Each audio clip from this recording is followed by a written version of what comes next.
तो जितने भी उत्तर प्रदेश के आप लोग कैंडिडेट हो सबको वेलकम करता हूं। और यहाँ पे 5272 पदों के लिए जो बहाली निकली है उसका लिए मैं कंटिन्यू तैयारी करा रहा हूं। ठीक है, तो आज मैं यहाँ पे 30 क्वेश्चन लेकर आए हैं और आप लोग देखिएगा कि इस 30 में से कितना का जवाब सही सही दे पाते हैं और कमेंट जरूर कीजिएगा। ठीक है, तो आज का हमारा वीडियो नंबर 57 है। इससे पहले मैं बहुत सारे 56 वीडियो तक डाल चुका हूं और सभी वीडियो में आपको किसी में 50, किसी में 100, किसी में आपको 30 इस प्रकार से देखने को प्रश्न मिले होंगे।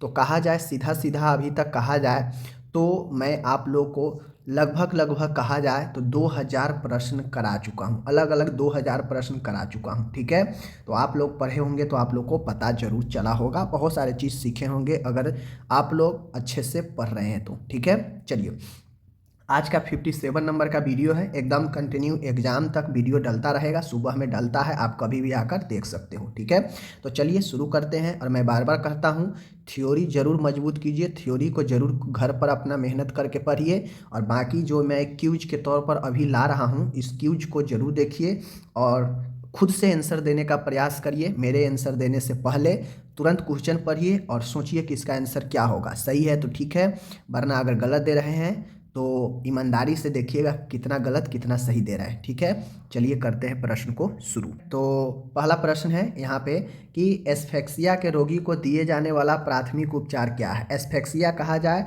तो श्वसन में अवरोध होना, श्वसन कष्ट होना। तो जब किसी मरीज को श्वास लेने में दिक्कत हो, कष्ट हो, तो अवरोध हो तो उसे फर्स्ट एड क्या देंगे, सबसे प्राथमिक उपचार क्या कर सकते हैं। गर्दन के आसपास के कपड़ों को ढीला कर दे, क्या ये करना चाहिए, तो बिल्कुल करना चाहिए। एयरवे मतलब जो वायु मार्ग होता है उसको खुला रखने के लिए रोगी को ललाट फोरहेड को थोड़ा पीछे की ओर तथा टूढ़ी चिन्ह को थोड़ा नीचे की ओर घुमाए, क्या ये करना चाहिए, बिल्कुल करना चाहिए। मुख से मुख विधि द्वारा श्वसन दे। ठीक है, और उपरोक्त में से सभी। तो देखिए एक मरीज को अगर श्वसन में कष्ट हो तो उसे आप फर्स्ट एड में तीनों चीज़ें कर सकते हैं, तो ऑप्शन हमारा डी सही हो जाएगा।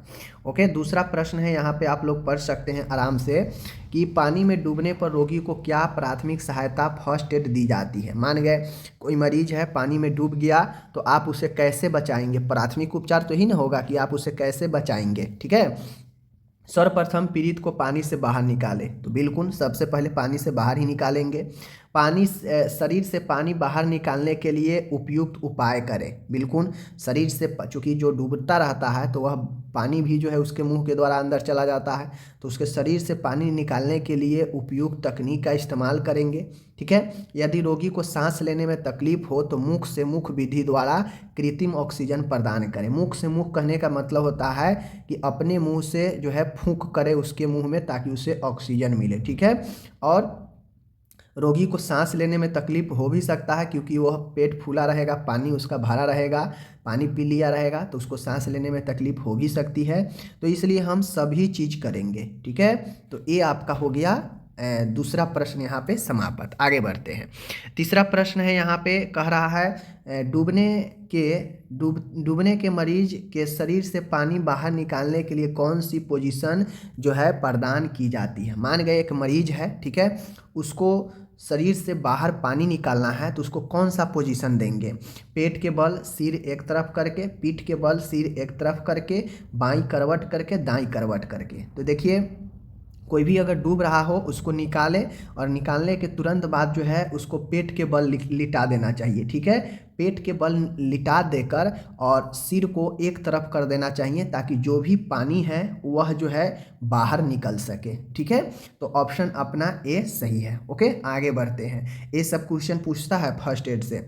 फर्स्ट एड बॉक्स में रखी जाने वाली रोलर बैंडेज, ठीक है, का उपयोग क्या किया जाता है। ठीक है ना, जो रोलर बैंडेज होता है उसका इस्तेमाल फर्स्ट एड बॉक्स में किस लिए की जाती है।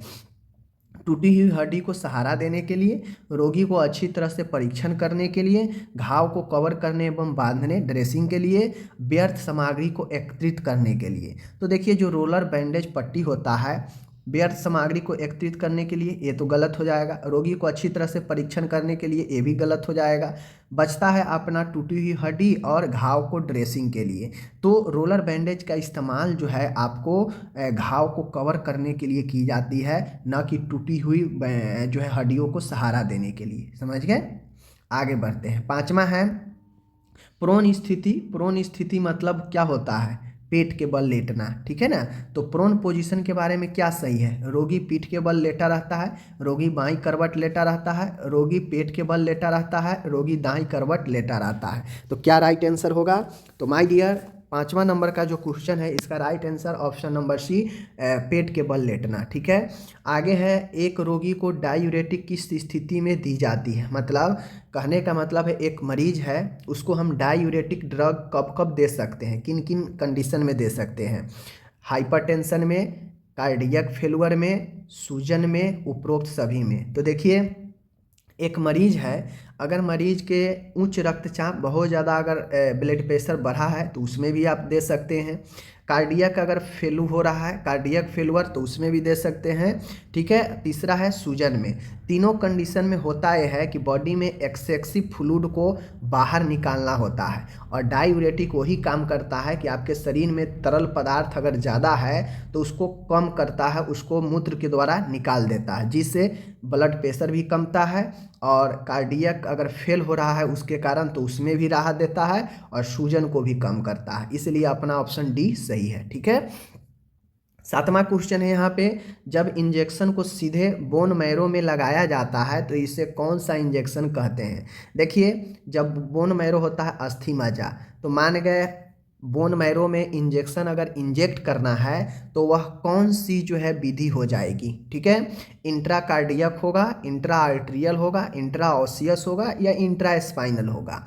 तो सबसे पहले मैं बता दूं, स्पाइनल में लगाए जाने वाले इंजेक्शन को इंट्रा स्पाइनल कहा जाता है, हड्डी में लगाए जाने वाले को इंट्रा ऑसियस कहा जाता है, ठीक है। और यहाँ पे देख लीजिए इंट्रा जो कार्डियक होता है यह हार्ट में लगाया जाता है, समझ गए। तो ये आपका होता है। बाकी इसका राइट आंसर क्या होगा? Option number c, intra osseous. समझ गए चीज़ों को? आगे बढ़ते हैं।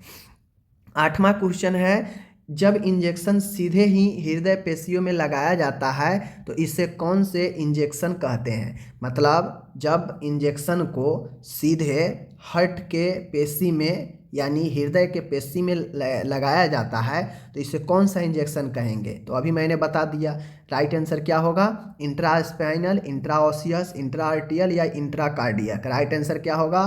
Option A, intra cardiac. नाम से ये स्पष्ट है, ठीक है। 9 है, एएम से जो है आप क्या समझते हैं? एएम, ठीक है ना। एएम मतलब क्या समझते हैं? एंटी मेरिडियन जो होता है, इससे आप लोग क्या समझते हैं? दोपहर पूर्व, यदि आपातकाल में आवश्यक हो, कल सुबह, आज रात। तो देखिए एएम जो होता है यह हम लोग एएम और पीएम जो कहते हैं, तो एएम बेसिकली सुबह का समय होता है, ठीक है। तो सुबह का समय इसमें कौन है? कल सुबह, ये तो गलत हो जाएगा, आज रात गलत, आपातकाल गलत। तो दोपहर से पूर्व, आफ्टरनून से पहले जो कुछ समय होता है वो तो सुबह का ही समय होता है, तो वह एम, ऑप्शन ए सही होगा। ओके, क्वेश्चन ऑप्शन घुमा दिया है, सीधा सुबह नहीं दिया है, ठीक है। सीधा सुबह नहीं दिया है, दोपहर से पूर्व दिया है, तो आपका राइट आंसर दोपहर से पूर्व तो सुबह का ही होता है ना, तो ऑप्शन ए सही है, ठीक है ना। 10वां नंबर क्वेश्चन है, निम्नलिखित में से कौन सा लोकल एनेस्थेटिक एजेंट है? लोकल एनेस्थेटिक एजेंट आप लोग पढ़े होंगे, तो लोकल एनेस्थेटिक एजेंट को जनरल एनेस्थेसिया के नाम से भी जाना जाता है, जो लोकल अप्लाई किया जाता है। जैसे हम लोग कैथेटर वगैरह लगाते हैं, ठीक है ना, या स्किन के थोड़ा सा एरिया में, किसी एरिया में सूनपन पैदा करना हो तो स्किन पर लगा देते हैं, समझ गए। या फिर आपको मैं बता दूं, नोजोगैस्ट्रिक ट्यूब लगाना हो तो उसमें भी जो है हम जो जेल का उपयोग करते हैं वह लोकल एनेस्थेसिया ही होता है, समझ गए। तो लोकल एनेस्थेसिया का जनरली बहुत सारे उपयोग में इस्तेमाल की जाती है लुब्रिकेंट के तौर पे। तो मैं बता दूं, local anaesthesia lidocaine, procaine, tetracaine and सभी। तो यहाँ पे मैं आपको एक चीज़ बता दूं, मैक्सिमम केस में अगर केन वाला मामला आएगा ना, लास्ट में केन वाला मामला आएगा और लोकल एनेस्थेसिया या जनरल एनेस्थेसिया पूछेगा, तो जितना भी लास्ट में केन वाला होगा सब जो है लोकल एनेस्थेसिया में आएगा। तो इसलिए ऑप्शन डी अपना सही है, ठीक है। लिडोकोन तो काफ़ी प्रचलित है, आप लोग को पता ही है, समझ गए। अगला है, what is the meaning of suffix itis?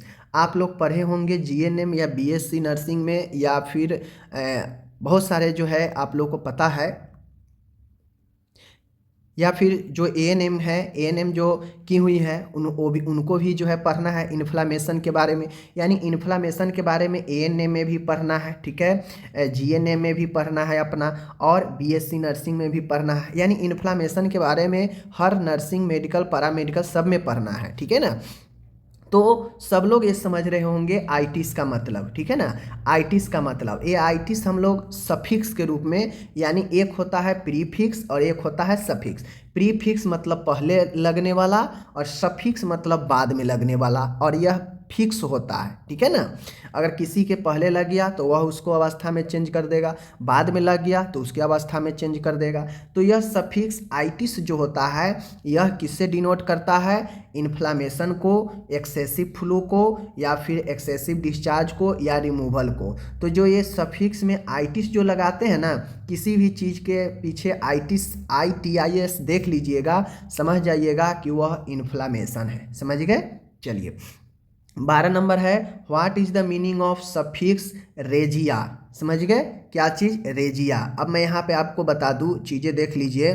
Suffix में जो होता है वह आपका रेजिया, जैसे जैसे डिसमोनेरेजिया, ठीक है ना, हेमरोजिया। तो इस टाइप से अब ये जो रेजिया होता है, हेमरेज हो गया या डिसमोनेरेजिया हो गया, समझ गए। तो बहुत सारे जो है आपके ये मोनेरेजिया वाला भी आता है जो लास्ट में आप लोग को लगा रहेगा। तो यह बताएगा इन्फ्लामेशन को, एक्सेसिव फ्लो को, या एक्सेसिव डिस्चार्ज को, या रिमूवल को। तो मैं बता दूं रेजिया का मतलब होता है एक्सेसिव फ्लो, ठीक है, एक्सेसिव फ्लो या फिर एक्सेसिव डिस्चार्ज, दोनों होता है, ठीक है ना। तो अपना राइट आंसर कोई एक ही चुनना है, तो एक्सेसिव फ्लो, और अगर ऑप्शन में या करके फ्लो भी दिया है तो वो सही हो जाएगा, ठीक है ना। आगे बढ़ते हैं। नेक्स्ट है 13 नंबर, एसाइटिस से आप क्या समझते हैं। देखिए एस्टाइटिस से क्या समझते हैं, inflammation of scoff ladies, abnormal collection of free fluid and peritoneum, inflammation of colon, enlargement of pleural and peritoneal cavity. मैं बता दूं एसाइटिस जो होता है पेट में पेरिटोनियल कैविटी में फ्लूइड, पानी भरने को, तरल भरने को कहते हैं, समझ। देखते होइएगा अक्सर हॉस्पिटल में बहुत सारे ऐसे पेशेंट आते हैं जिनके पेट फूला हुआ होता है, उनके पेट या पेरिटोनियल कैविटी में पानी तरल भरा होता है, जिनके कारण उनको समस्या होता है, ठीक है ना। तो एसाइटिस के कारण व्यक्ति एसाइटिस से क्या समझते हैं, तो मैंने अभी बता दिया कि abnormal collection of free fluid in peritoneum cavity. मैं बता दूं कि असमान रूप से तरल का कलेक्शन होता है पेरिटोनियम में, पेट के आसपास के एरिया में, तो उसी को एसाइटिस कहा जाता है। ओके, आगे है यहाँ पे देख लीजिए कि इनलार्जमेंट मतलब होता है बढ़ा हुआ, समझ गए। आगे बढ़ते हैं, 14 नंबर का क्वेश्चन है, निम्न में से कौन सी कंडीशन एसाइटिस की समस्या उत्पन्न कर सकती है। एसाइटिस मतलब पेट में तरल भरने को एसाइटिस कहते हैं, और यह समस्या जो है कौन सा कंडीशन उत्पन्न कर सकता है, congestive heart failure, liver cirrhosis, hyponatraemia, all of the above. तो मैं बता दूं कि जो है एसाइटिस की समस्या उत्पन्न कर सकती है कौन सी स्थिति, कौन सी स्थिति जो है एसाइटिस की समस्या उत्पन्न कर सकती है। तो देखिए congestive heart failure, liver cirrhosis, hypoproteinaemia, यह सभी के सभी जो है, यह आपको मैं बता दूं यहाँ पे ऑप्शन नंबर डी, सब के सब जो है एसाइटिस उत्पन्न कर सकता है, समझ गए। लीवर सिरोसिस का मतलब होता है लीवर जो है निर्जीव हो जाना, हार्ड हो जाना, काम न कर पाना, लीवर सिरोसिस होता है, ठीक है। 15 नंबर है, एबनॉर्मल डिस्टेंशन यानी असमान रूप से फैलाव, प्रोटोर्जन ऑफ अम्बिलिकल्स एंड डिस्पोनिया आदि किस डिजीज के लक्षण है। ये डिस्पोनिया मतलब होता है सांस लेने में कठिनाई होना, समझ गए। प्रोटर्जन ऑफ अम्बिलिकल्स, नाभि नाल का जो है प्रोटर्जन हो जाना, ठीक है। एंड एब्डोमिनल डिस्टेंशन यानी आमाशय का फैलाव होना या बढ़ जाना। तो यह किस रोग का लक्षण है, तो peptic ulcer, gastritis, ascites and lungs cancer. तो मैं आपको बता दूं चाहे वो श्वसन में कष्ट हो, या पेट का फैलना हो, या फिर अम्बिलिकल्स में दबाव पड़ना हो, यह सब के सब लक्षण जो है एसाइटिस में हो सकता है। क्योंकि एसाइटिस में आपके पेट के एरिया में फ्री रूप से जो है फ्लूइड भरा रहता है, तो फ्लूइड भरने से पेट में तनाव बढ़ते हैं, बिल्कुल बढ़ेगा। ठीक है, अम्बिलिकल्स पर भी दबाव पड़ेंगे, नाभि पे, ठीक है ना। और साथ में यह आपके डायफ्राम को भी दबाव देगा, जिससे आपको फेफड़ा पर दबाव पड़ेगा, तो श्वसन में भी कठिनाई होगी। ठीक है ना, तो इसलिए ऑप्शन नंबर सी सही है। आगे यहाँ पे बढ़ता हूँ माय डियर, देख लीजिए। हॉस्पिटल वेस्ट मैनेजमेंट के दौरान निम्न में से कौन सा वेस्ट जो है ब्लू कलर के बीन में डाला जाता है। तो जो लोग अच्छे से पढ़े होंगे उनको पता है कि हॉस्पिटल वेस्ट मैनेजमेंट के दौरान निम्न में से कौन सा वेस्ट ब्लू कलर के बीन में डाला जाता है। देखिए, ब्लू कलर के बीन में हम लोग जो ड्राई वेस्ट होता है, सूखा कचरा, उसको भी डालते हैं। बट कभी कभी जो होता है ब्लू कलर वाले में हम लोग शार्प नीडल भी डालते हैं, व्हाइट वाला में भी डालते हैं। तो कहीं पे अगर व्हाइट का व्यवस्था ना हो तो ब्लू कलर वाला में हम लोग डालते हैं। ठीक है ना, तो इस हिसाब से जो है मैं बता दूं कि बेस्ट प्लास्टिक मटेरियल गलत, शार्प वाला सही रहेगा इसका आंसर।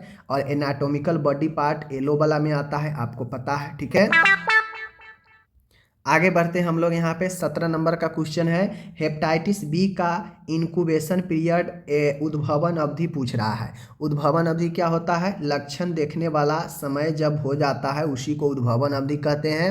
हेपेटाइटिस बी चूँकि यह एक क्रॉनिक रोग होता है लीवर का, तो यह लंबे समय लेता है लक्षण दिखने में। यह एक इन्फेक्शन वाला संक्रामक रोग है जो 5 से 6 दिन में दिख सकता है, या फिर 1 से 2 दिन लग सकता है, या कुछ महीनों से लेकर 10 से 12 वर्ष तक लगता है, या फिर 60 से 80 दिन लगते हैं। तो नॉर्मली इसके लक्षण दिखने में मैं बता दूं 2 से 3 महीने के समय लगते हैं। समझ गए? हेपेटाइटिस बी इतना आसान नहीं होता, लीवर इन्फेक्शन होता है तो यह धीरे धीरे जो है आपको दिखाएगा। ठीक है, एक लीवर का रोग है, तो इस हिसाब से आपको एवरेज 60 दिन का समय जो है यह आपको लेता है इंक्यूबेशन पीरियड में। तो इसलिए हमारा ऑप्शन नंबर डी सही होगा। ओके, आगे बढ़ते हैं। 18 है, हमारे देश में एक्सपेंडेड प्रोग्राम ऑन इम्यूनाइजेशन की शुरुआत कब की गई। माय डियर, मैं बता दूं हमारे देश के बारे में पूछ रहा है, तो 1965, 1970, 1989, 1978। माय डियर, इसको हम लोग ईपीआई बोलते हैं। क्या बोलते हैं? EPI, expanded programme on immunisation. हो सकता है इस पर फुल फॉर्म भी पूछ ले, तो ध्यान में रखिएगा। तो इस विस्तृत टीकाकरण कार्यक्रम होता है, तो यह कब हमारे देश में शुरू हुई? यह 1978 में, ध्यान रखना है। ठीक है, आगे है 19, निम्न में से रोगाणुजनित रोग का एग्जाम्पल है। रोगाणुजनित मतलब जो वैसा रोग जो किसी न किसी सूक्ष्म जीव से हो उसे रोगाणुजनित रोग कहते हैं। तो इसका एग्जाम्पल पूछ रहा है। तो क्या मिजल्स होता है? मिजल्स संक्रामक रोग है, क्या वह रोगाणुजनित है? बिल्कुल है। रीनल फेलुअर, क्या किडनी का फेल होना यह किसी सूक्ष्म जीव से होता है? तो नहीं, गलत। स्कर्वी रोग सूक्ष्म जीव से होता है? नहीं, गलत। हीमोफीलिया क्या सूक्ष्म जीव से होता है? नहीं, गलत। तो ये तो ब्लड का है। ठीक है, ब्लड का रोग है हीमोफीलिया। स्कर्वी आप लोग को पता है कि यह विटामिन सी की कमी से होता है। समझ गए? तो ये सब है। बाकी रीनल फेलुअर यह तो किडनी की समस्या है। तो मैंने बता दिया, ऑप्शन ए सही है। 20 नंबर का क्वेश्चन माय डियर है, अपगार स्कोरिंग सिस्टम में कुल कितने लक्षण को एक्सेस मतलब आकलन किए जाते हैं। तो आपको पता होगा अपगार जो होता है, यह अपगार जो है, ए अपगार जो लिखा है इसमें जितना वर्ड है यह सब जो है आपके उसी के फुल फॉर्म जो है बनते हैं। और यह अपगार जो है यही 5 वर्ड 5 चीज़ों को एक्सेस करता है। 3, 4, 5, 6, ऑप्शन नंबर सी अपना सही है।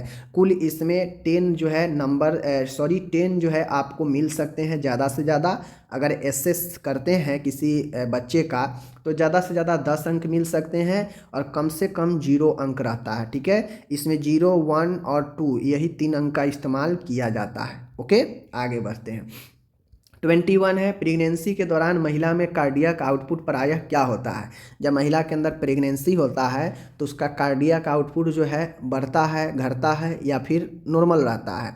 तो तो घटता है बढ़ता है, कुछ नहीं होता है, कुछ बढ़ता है कुछ घटता है, उपरोक्त में से कोई नहीं। तो मैं बता दूं कार्डियक आउटपुट जब प्रेगनेंसी में महिला होती है तो कार्डियक आउटपुट में देखिएगा जो महिला होती है वह बहुत जल्दी जो है उसका क्या होगा कि दिल धड़कता रहता है तेज़ी से, यानी कार्डियक आउटपुट उसका जो है क्या होता है बढ़ा हुआ होता है। समझ गए। आगे है 22 नंबर, प्रेगनेंसी के दौरान महिला में रक्त आयतन क्या होता है। तो हम लोग सब लोग जानते हैं कि प्रेगनेंसी के दौरान महिला को ब्लड सप्लाई बच्चे को भी जो है होता है महिला से ही, अम्बिलिकल कोड के माध्यम से। तो जब उस दौरान अगर ब्लड की मात्रा वॉल्यूम अगर नहीं बढ़ेगा तो प्रॉब्लम होगा महिला को और बच्चे को भी, इसलिए प्रेगनेंसी के दौरान कार्डियक आउटपुट भी बढ़ा रहता है, ब्लड का वॉल्यूम भी बढ़ा रहता है। इन सब चीज़ों को ध्यान देना है। तो राइट आंसर क्या होगा आपको पता हो गया होगा, कमेंट कर दीजिए। 23 नंबर का है कि निम्न में से गर्भ अवस्था के दौरान पाए जाने वाले चिन्ह नहीं है। क्या पूछ रहा है, वैसा चिन्ह जो गर्भ अवस्था में नहीं पाया जाता है बताइए। मैकबर्नी का चिन्ह, जैकमियर का चिन्ह, रोनाल्डो का चिन्ह, ए और सी दोनों। तो मैं यहाँ पे बता दूँ, देखिएगा यहाँ पे मैं यहाँ पे आपको क्लियर कर देना चाहता हूँ कि ये जो मैकबर्नी का चिन्ह है, जैकमुअर का चिन्ह है, ये आपको होते हैं। तो यहाँ पे ए बी होगा, समझ गए, ए बी होगा। बाकी यहाँ पे रोनाल्डो का चिन्ह नहीं होता है, रोनाल्डो का चिन्ह जो है गर्भ अवस्था में नहीं होता है, ध्यान रखिएगा। आगे है 24, फीटल स्कल में पाए जाने वाले जो है फ्रंटल सूचर पाया जाता है। ठीक है, तो यहाँ पे आप लोग से एक आज क्वेश्चन है कि फ्रंटल सूचल जो पाया जाता है फीटल स्कल में किन बोन के बीच में पाया जाता है, किन हड्डियों के बीच में। तो ये तो मैं अभी बताऊंगा कि फीटल स्कल की ऑक्सीपिटल तथा दो पैराइटल बोन के बीच, क्या ये सही है कि एक ऑक्सीपिटल और दो पैराइटल के बीच में जो है यह फ्रंटल पाया जाता है, क्या ये सही है। दूसरा है फ्रंटल तथा पेराइटल बोन के बीच में क्या ये फ्रंटल सूचल होता है। तीसरा है दो फ्रंटल बोन के बीच में फ्रंटल सूचर होता है क्या, फिर दो पेराइटल के बीच में जो है यह फ्रंटल होता है।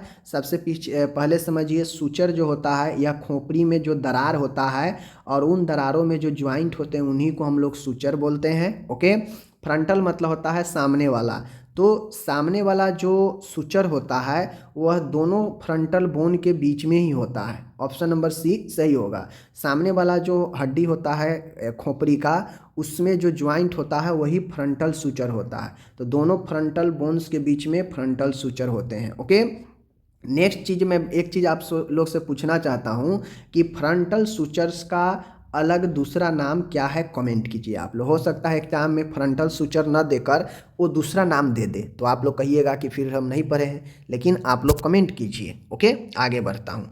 आगे क्या है यहाँ पे स्पष्ट देख सकते हैं, पार्टोग्राफ में मैटरनल बीपी की प्लॉटिंग की जाती है। मतलब पार्टोग्राफ में जो मैटरनल माता का जो ब्लड प्रेशर होता है वह प्लॉटिंग की जाती है।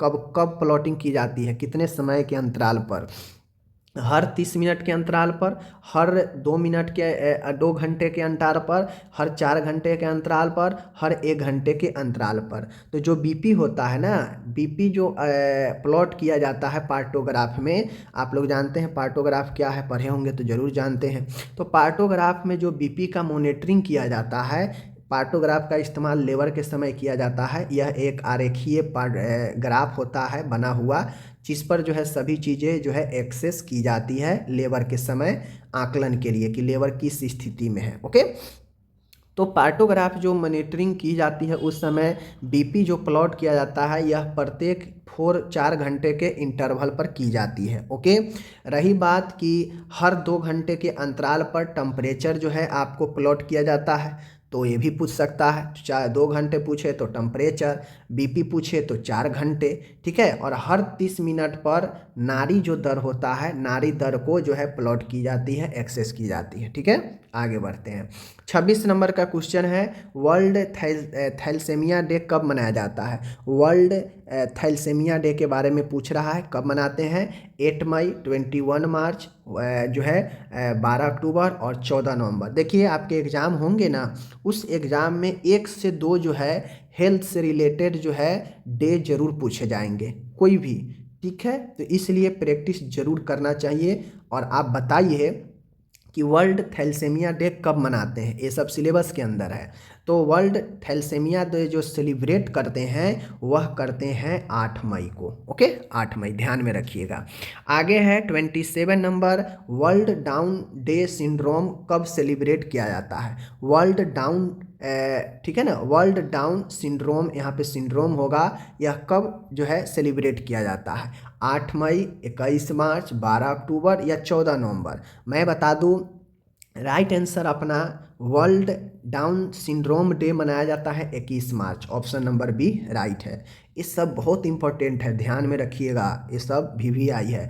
वर्ल्ड अर्थराइटिस डे कब सेलिब्रेट किया जाता है। वर्ल्ड अर्थराइटिस डे कब सेलिब्रेट किया जाता है। 8 मई, 21 मार्च, 12 अक्टूबर, 14 नवंबर। मैं बता दूं कि वर्ल्ड अर्थराइटिस डे हर साल 12 अक्टूबर को सेलिब्रेट किए जाते हैं। Okay, option c. आगे है 29 नंबर का क्वेश्चन है माय डियर, निम्न में से कौन सी हेल्थ कमिटी स्वास्थ्य समिति का गठन 1959 में किया गया था। तो ये भी क्वेश्चन बहुत बढ़िया है। 1959 में किस समिति का गठन किया गया था। Kartar Singh committee, Srivastava committee, Mudaliar committee और भोर कमेटी। ये डे वाला और ये जो कमेटी वाला है, एक कम्युनिटी हेल्थ में आप लोग को पढ़ना है, ठीक है ना। तो हेल्थ कमेटी जो 1959 में जो आपको बनी, वह हेल्थ कमेटी का जो नाम था वह option number c Mudaliar committee, option number c Mudaliar committee. Okay, 30 नंबर का और बेजोर क्वेश्चन है, निम्न में से कौन सी हेल्थ कमेटी का अन्य नाम health survey and development committee भी है। बहुत बढ़िया है। स्वास्थ्य सर्वे और विकास समिति किस हेल्थ कमेटी के दूसरा नाम है। तो राइट आंसर जो अपना होने वाला है, Kartar Singh committee, Srivastava committee, Mudaliar committee, Bhore committee. तो माय डियर, भोर कमेटी जो है यह अपना क्या है, health survey and development committee. दिमाग में बैठा लीजिए कि डेवलपमेंट कमेटी का बात करेगा तो वह भोर कमेटी होगा, डेवलपमेंट कमेटी। ओके, तो ये अपना 30 क्वेश्चन आज मैंने आप सभी को करा दिया। एक टास्क मैं आप सभी को देता हूं और ये जवाब आपको कमेंट में देना है। वर्ल्ड मेंटल हेल्थ दिवस यानी विश्व मानसिक स्वास्थ्य दिवस कब मनाते हैं, आप लोग को कमेंट करके बताना है। जो लोग अभी तक इसे देख रहे होंगे लास्ट तक, वो लोग जरूर क्वेश्चन को देखे होंगे और ज़रूर उम्मीद है कि आप जो है आंसर ज़रूर इसका करेंगे कमेंट बॉक्स में। ओके, बाकी आप लोग को यह सीरीज कैसा लगता है कमेंट करके मुझे ज़रूर बता सकते हैं। अपनी फीडबैक आप लोग ज़रूर दे सकते हैं। बाकी आप लोग के लिए मेहनत जारी है, कंटिन्यू जारी भी रहेगा। तो चलिए मिलते हैं अगले वीडियो में। चैनल पे नए हैं तो सब्सक्राइब कर दीजिए, शेयर कर दीजिए। धन्यवाद।